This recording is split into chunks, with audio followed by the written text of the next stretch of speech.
This is Willie T with Sorry We're Stone News.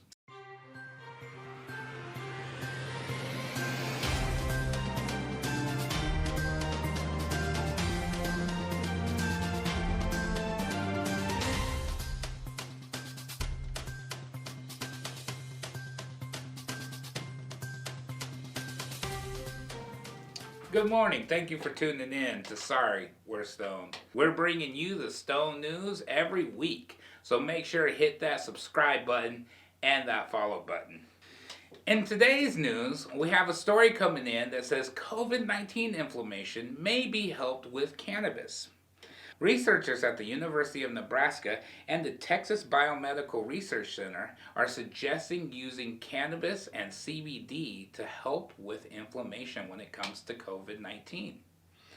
Researchers explain that recent reports have suggested that acute infection is associated with a cytokine superstorm, which contributes to the symptoms of fever, cough, and muscle pain. These extreme instances of inflammation can lead to severe pneumonia, which clog up the lungs, making breathing difficult or impossible.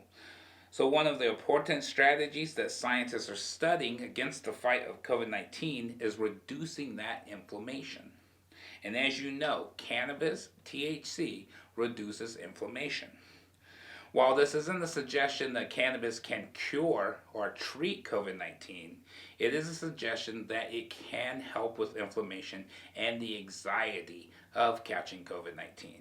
Now, obviously, more research is needed to be done, but as for us, we say look into it even more.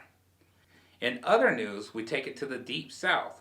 A deeply conservative state, Virginia, has switched over and is now looking to legalize cannabis before its next legislative session. In the past year, the state of Virginia has ended criminal penalties for minor possession of cannabis and has established a medical marijuana program in the state. Now the Virginia lawmakers are scrambling to pass full legalization within the next few days, next few weeks. Out of the 15 states that have legalized, only 2 states have passed it legislatively. New Mexico, New York, Connecticut, and Maryland are in the next sessions to possibly legalize cannabis. We're going to be staying tuned on this and letting you guys know when we hit the 50 mark. Virginia lawmakers are looking to legalize cannabis in the next 30 days during the legislative session.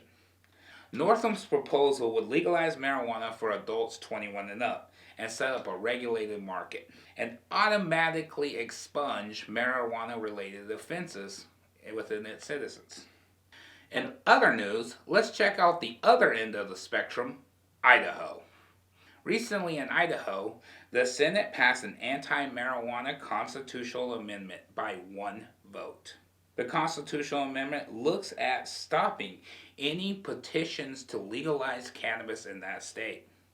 This constitutional amendment looks to reinforce that psychoactive drugs like marijuana are illegal in Idaho, and they barely passed by 1 vote. The proposal from Senator Scott Grow would make it impossible for citizens to legalize marijuana or recreational marijuana, or anything not approved by the FDA. To me, that's a direct step on our First Amendment right.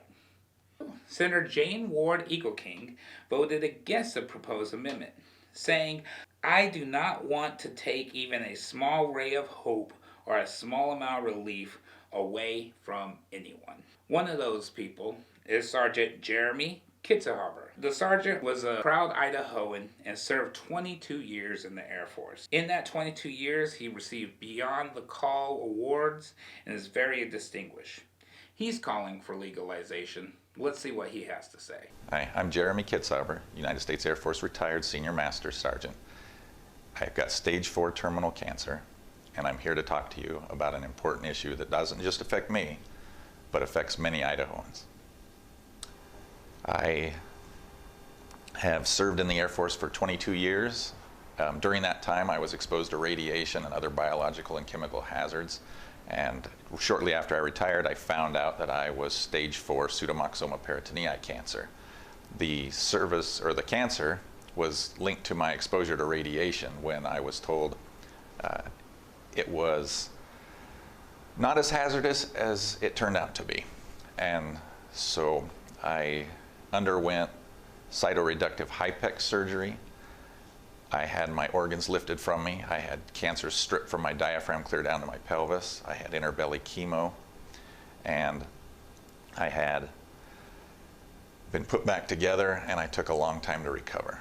I didn't even think about medical cannabis as an option until my doctors started saying that they would prescribe it to me if I didn't live in Idaho, if I wasn't in a state where it was illegal, because I was so thin and I had so much trouble eating while on chemo that I was actually starving to death.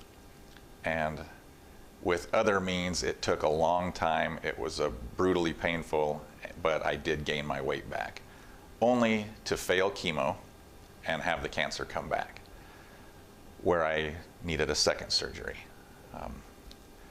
That surgery was the same. Cut me open, lift the organs out, clean them off, put them back in. It caused massive scar tissue, massive damage. I'm still functional, but I have been placed on opioids. I take several different kinds, several different ways, and they cause bowel obstructions, and they cause addiction, and I do carry around Narcan in case it goes bad. I was also told this second time that from my physician who's in California that I should be put on, or he would put me on medical cannabis, and I reminded him that I'm from Idaho, and they said, oh, never mind, you can't have it. It still needs 2/3 approval from the Idaho House, and that it would go before voters in 2022. I want you to make sure to like and subscribe and tag a friend in Idaho if they need to learn more about these issues. We'll be looking a little bit further into this. I want to point out last week we did a story on Washington State University's report on the economics of cannabis. I noticed something a little funny which actually contributes to this story. In a small town, in a small county, Asotin County, I noticed a drastically high per capita spending. This is a county that's directly connected with Idaho. This county's spending per capita of cannabis was $564.52. By comparison, Seattle's spending per capita was only $149.54. To me, that shows a drastic increase of cannabis going over the state lines. And some of these senators are even talking about their citizens just having to go to Oregon or Washington. Well, that would be illegal, sir. So what are they expecting you guys to do? You need to fight for your rights in Idaho. So stay tuned, check us out, and follow us. Sorry, we're Stone News. We'll keep bringing it to you.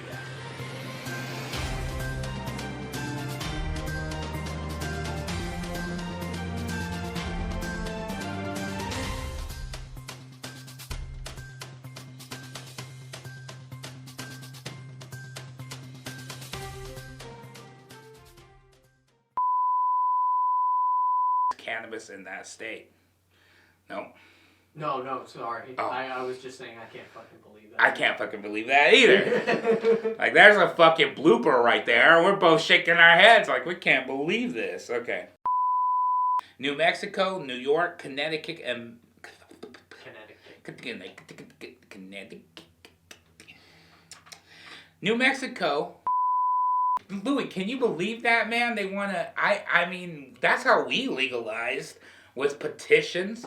Like 15 of the legalized states, man. It doesn't even make sense. It doesn't even make sense. I don't even know what they're thinking over there. It's hilarious. How can they take somebody's First Amendment right? Those guys are always like, my right to speech, that they're going to take your right away to petition the government? The only thing that I can say is drugs are bad. Like, that's the thing, too. Like, it goes beyond that. I mean, really, if they're talking about FDA approved, they're even talking about people's cattle and shit like that. I mean, really? No, seriously. Seriously. Anything FDA approved, right? Like, I'm scratching my head. I don't even get this.